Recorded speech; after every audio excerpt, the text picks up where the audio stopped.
अरे यार, हम तो सोच के बैठे थे कि रेसलमेनिया में ट्रिपल थ्रेड मैच मिलेगा, ड्रू मैकिंटायर, कोडी रोड्स और जेकब फाटू का। पर अब मेरे को लग रहा है ये फेटल फोर तो नहीं हो जाएगा, क्योंकि जिस तरीके से आज रैंडी ओटन को ड्रू मैकिंटायर ने वो बेल्ट मारी है, मुझे तो लग रहा है भैया खिचड़ी पकनी है और कुछ तगड़ी पकनी है। एंड वेलकम करता हूँ आपका रेसलिंग की बात में। एंड आज हम रिव्यू करेंगे स्मैकडाउन का, उसकी एक समरी दूंगा आपको। बाय द वे ये मेरी फर्स्ट वीडियो है। तो आज शो की शुरुआत करते हैं कोडी रोड्स जी, और भाई इतने चेयरफुल तरीके से वो आते हैं, बहुत खुश लग रहे होते हैं यार आज। मतलब जिस दिन वो रॉयल रंबल में हारे थे यार, उस दिन कितने फ्रस्ट्रेटेड तरीके से आए थे, चीख रहे थे कि मैं सबकी ये कर दूंगा ड्रू मैकिंटायर, तेरी डैश की डैश।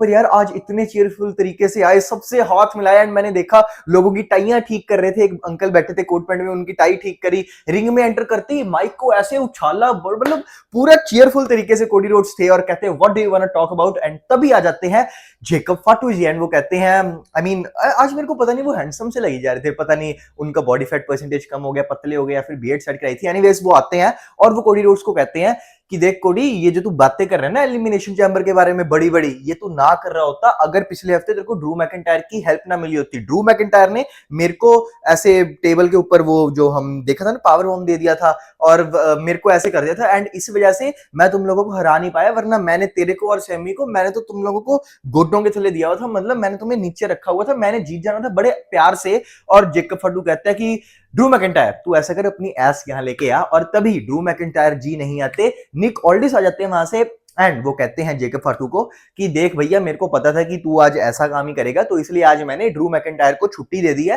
क्योंकि अगर तू ऐसा काम करेगा तो रेसलमेनिया, एलिमिनेशन चैम्बर, सारी चीजें खतरे में जाएंगी। और तभी वहां से एक आवाज आती है, मतलब क्या क्या जबरदस्त प्लॉट था वो। कैमरा होता है जूम, और वहां पीछे प्राइवेट स्वीट लेके ड्रू मैकिंटायर जी बैठे थे, लातों के ऊपर लाते रख के। वो कहते देखो यार, पहली बात तो very very much thank you कि आपने मेरे को आज की छुट्टी दिया, पर मैं स्मैकडाउन से इतना प्यार करता हूं कि मैं बिना स्मैकडाउन को देखे रहा नहीं जाता मेरे से। और आज मैंने एक अपने लिए स्पेशली प्राइवेट स्वीट बुक किया हुआ है, और मैं तो इस सारा शो यहीं बैठ के देखने वाला हूं। और वो जेकब फाटू को कहता है कि जेकब फाटू वो जो बोलते हैं ना, I am all gas no brakes, क्या बोलते हैं वो, नो जो भी होता है वो, तो कहते हैं इसी तरीके से ना तू वो वाला कुत्ता है जो सिर्फ भौंकता है, काटता नहीं है। तो जैसी ये चीज बोलते हैं, इंग्लिश में बोली थी तो ऑब्वियसली, तो जैसी ये चीज बोलते हैं ड्रू मैकिंटायर जी, जेकब फाटू को गुस्सा चढ़ जाता है और वो आने लगते हैं उनको मारने के लिए, बट सिक्योरिटी उसको मना कर देती है, बिठा लेती है। और फिर निक ऑल्डिस जी उनको ले जाते हैं, बाहर ले जाते हैं। फिर कोडी रोड्स वहीं रिंग के अंदर थे, उनके पास माइक था, और ड्रू मैकिंटायर कहते हैं कि सारी दुनिया मेरे मगर है, सारे रेसलर्स मेरे पीछे हैं, मेरे से लड़ना चाहते हैं क्योंकि मैं चैंपियन हूं, मैं सबसे ज्यादा इंपॉर्टेंट बंदा हूं। और कोडी रोड्स कहते हैं तू चैंपियन है इसलिए सारे तेरे पीछे नहीं है, सारे के सारे तेरे पीछे इसलिए हैं क्योंकि तू एक बहुत बड़ा, मेरे को नहीं पता मैं वो गाली ले सकता हूं कि नहीं, पर वो गाली निकालते हैं ड्रू मैकिंटायर को, मतलब वही वही वाली गाली। फिर अगले सेगमेंट में हमें एक बैक स्टेज सेगमेंट देखने को मिलता है, जिसमें इलियन ड्रैगन आते हैं पूरी एनर्जी के साथ।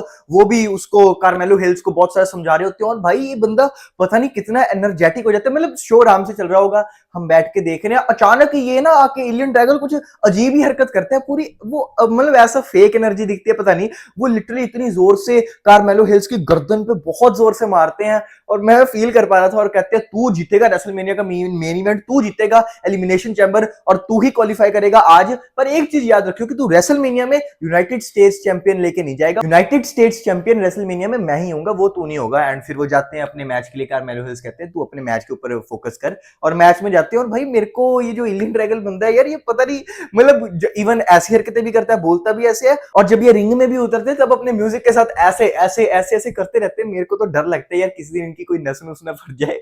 और बीच में एक वो, उसमें जब इनका एंट्रेंस ही हो रही होती है तो ये रिंग पे ना ऐसे कर करके कुछ बोल रहे होते हैं, और वो मेरे को इतना फनी लग रहा होता है ना आज।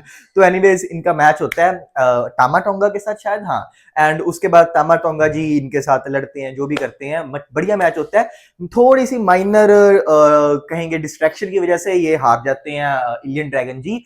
एंड उसके बाद क्या होता है, सोलो सिकुआ जी आते हैं, अपने दो मुस्टंडे इधर दो मुस्टंडे इधर खड़े करते हैं, पांचों के पांचों कैमरा में देख के सोलो सिकुआ जी कुछ बोल रहे हैं।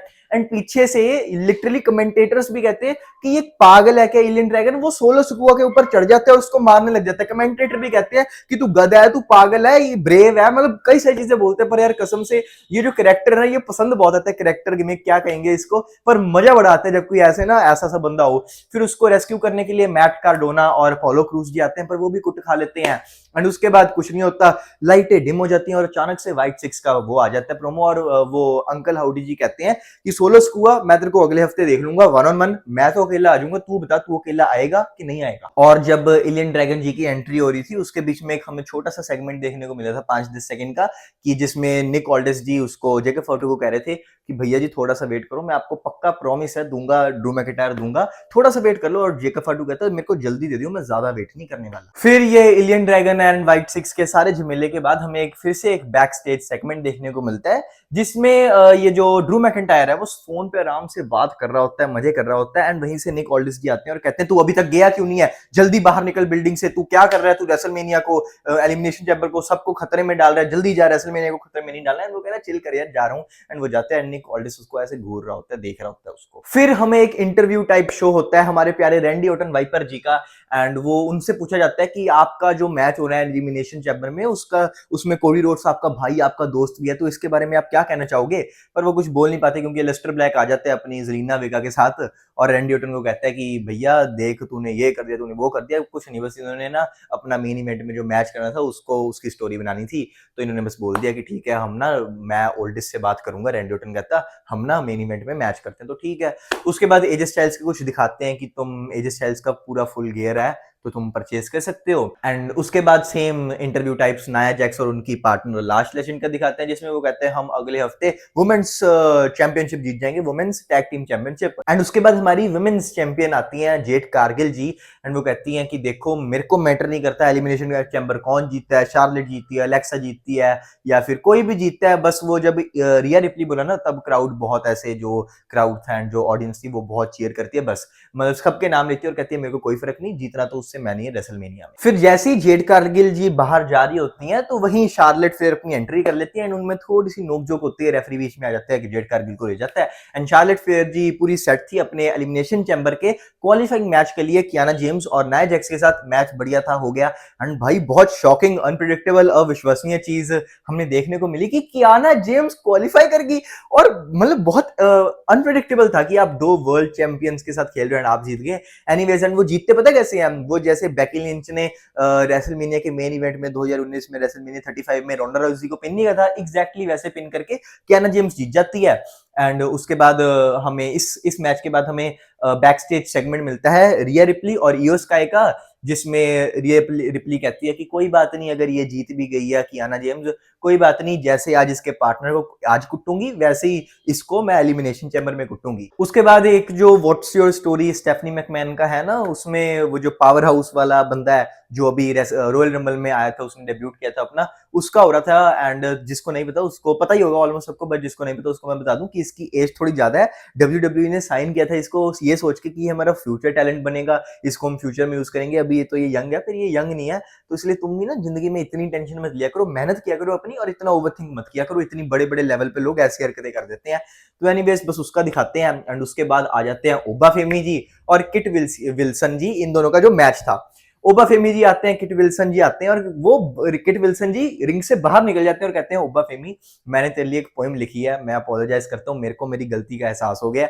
वो पोएम सुनाते हैं और बेसिकली कहते हैं पोएम ऐसी सी थी कि हम ओबा फेमी मैं देख चुका हूँ कि ये जो लोग तेरे को इतना पसंद करते हैं, तेरे को इतना प्रभाव डालते हैं, ये क्यों तेरे को इतना चीयर करते हैं, मतलब क्या चीजें तेरे में खास है, वो मैं समझ चुका हूँ। एंड ओबा फेमी आते हैं, उसके पास माइक लेते हैं, कहते हैं पोइम अच्छी लगी ना आप सबको, सारे कहते हैं हाँ बहुत अच्छी लगी पोइम। तो ओबा फेमी कहता है एक और सुना। किट विल्सन कहता है यार मैंने तो एक ही प्रिपेयर की थी, वो कहता है एक और सुना। किट विल्सन कहता है यार मेरे पास सच में एक थी, वो कहता सुना।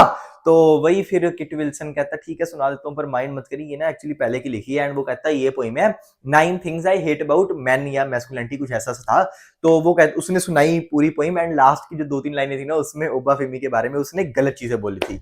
भाई साहब ओबा फेमी जब वो सुनता है गलत चीजें तो वो ऐसे ही उठा के पटकता है उसको, इतना मारता है इतना कुटता है, 5-10-15 सेकंड में मैच खत्म हो जाता है। मतलब मैच की लेंथ खिंचेगी क्योंकि ये पोइम वगैरह मैच के बीच में ही था, पर वैसे जब वो घुटने पे आया तो 10, 15, 20, 25 सेकंड में वो खत्म था मैच। और एक चीज बहुत फनी थी, किट विल्सन जब वो पोइम सुनाने लगा था ना पहले वाली जिसमें अच्छी चीजें थी ओबाफेमी के बारे में, वो कहता from a feminist to feminist. भाई ओबाफेमी किस एंगल से फेमिनिस्ट लगता है, मतलब इतना मैस्कुलिन इंसान, 6.5 फुट का, ऐसे मसल्स। तो Brock Lesnar by the way सोच रहा है कि ब्रॉक लेसनर को रिटायर करूंगा, तो चलो जो भी है। फिर उसके बाद जो पूरा शो था उसकी शायद जो सबसे ज्यादा इंटरेस्टिंग चीज थी स्पेशली मेरे लिए, वो क्रेट वाली चीज। तो वो क्रेट वाली चीज का सेगमेंट हो जाता है, वो क्रेट खड़ी होती है पीछे, निक ओल्डिस जी कहते हैं इसके अंदर क्या है, और वो जो डिलीवरी वाला बॉय होता है वो कहता है सर मेरे को नहीं पता। तो वही वहां पे आर्थर जी आ जाते हैं, वो कहते हैं इसमें ना कई सारे अवार्ड्स हैं, ग्रैमी अवार्ड, ये वाला अवार्ड, पता नहीं केड़ा अवार्ड, बेस्ट रेसलर अवार्ड, ऐसे ऐसे अवार्ड्स। तो वो कहते हैं निक ओल्डिस जी कहते हैं तो तुझे स्लैमी अवार्ड पता है, वो तेरे को दूंगा, पता नहीं कुछ ऐसा स्लैमी अवार्ड। आर्थर कहता है नहीं नहीं मेरे को तो नहीं पता। एंड वही डेमियन प्रीस्ट आ जाता है, तो आर्थर उसको कहता है यार देख प्लीज इस बात को समझने की कोशिश कर, हम दोनों में बस एक ही बंदा जा सकता है रेसलमेनिया। तो डेमियन प्रीस्ट उसकी तरफ देखता है, निक ओल्डिस जी की तरफ। वो कहते हैं आर्थर देख मैच में डेमियन प्रीस्ट नहीं है, डेमियन प्रीस्ट है, तू नहीं है प्यारे दोस्त। तो वो कहता है यार निक ओल्डिस तू हमेशा ही गलत काम कर देता है, तू हमेशा ही हमारी बॉल्स मिक्स कर देता है। एंड फिर वही डेमियन प्रीस्ट निक ओल्डिस ऐसे नीचे मुंह करके खड़े होते हैं और डेमियन प्रीस्ट हंसने लग जाते हैं। और डेमियन प्रीस्ट फिर कहते हैं कि आज मैंने जीत जाना है, क्वालिफाई कर जाना है, फिर रेसलमेनिया का मेन इवेंट जीत जाना है, एलिमिनेशन चैंबर जीत जाना है, मैंने चक देने फटे।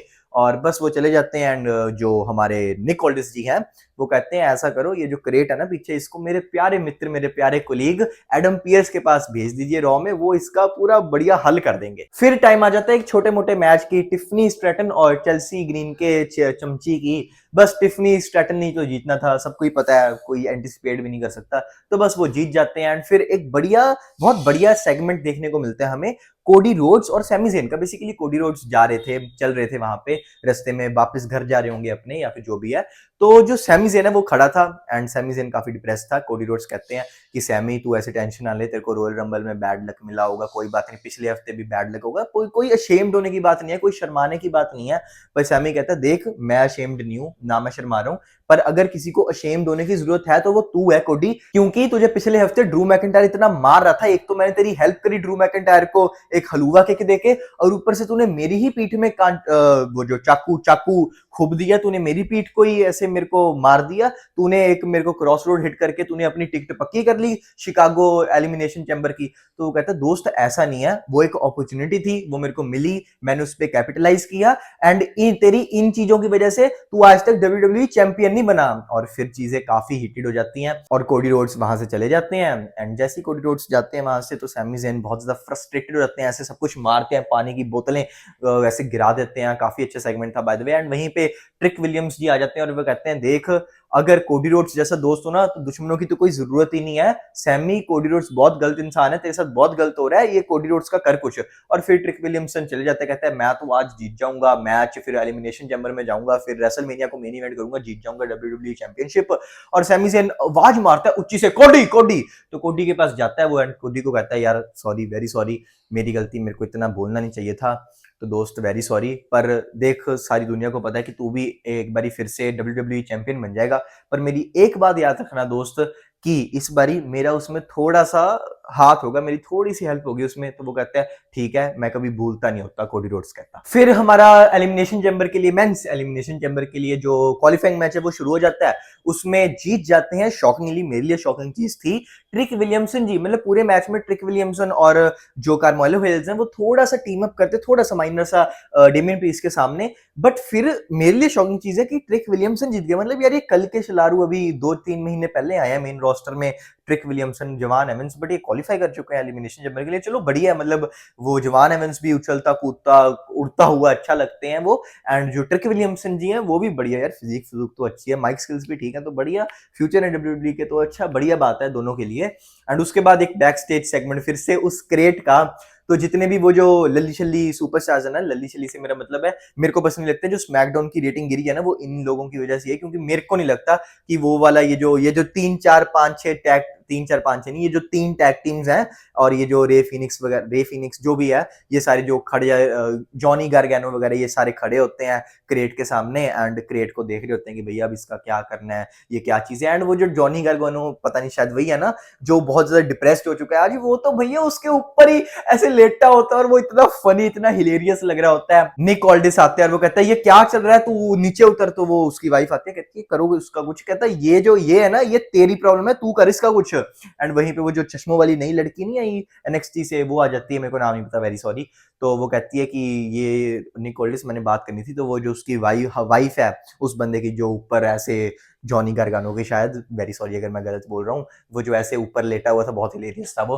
तो वो कहती है हम बात कर रहे हैं कुछ नहीं, बस इनमें थोड़ी नोकझोंक हो जाती है। एंड निक ऑल्डिस जी कहते हैं कि तुम्हारा अगले हफ्ते मैंने बढ़िया सा मैच करा देना है। तो वो भी कहती है ठीक है मजा आएगा बढ़िया। फिर उसके बाद रिया रिप्ली और कियाना जेम्स है, वो कौन है, फिर उसके बाद रिया रिप्ली और हमारी वुमेन्स यूनाइटेड स्टेट्स चैंपियन जी का मैच होता है। एंड उसमें कोई विनर नहीं होता क्योंकि रिया रिप्ली जैसी जीतने वाली थी तो उसी टाइम वो नाया जैक्स और लास्ट लेजेंड आके उनकी पिटाई करने लग जाती हैं। ईओ स्काई आके उसको बचा लेती है एंड बेसिकली टीज कर रहे थे अपना अगले हफ्ते का टैग टीम चैंपियनशिप के लिए जो मैच है उसको टीज कर रहे थे। फिर हमें लगातार तीन बैक स्टेज सेगमेंट देखने को मिलते हैं एक के बाद एक। पहले में दिखाते हैं मिज और ओबाफेमी को।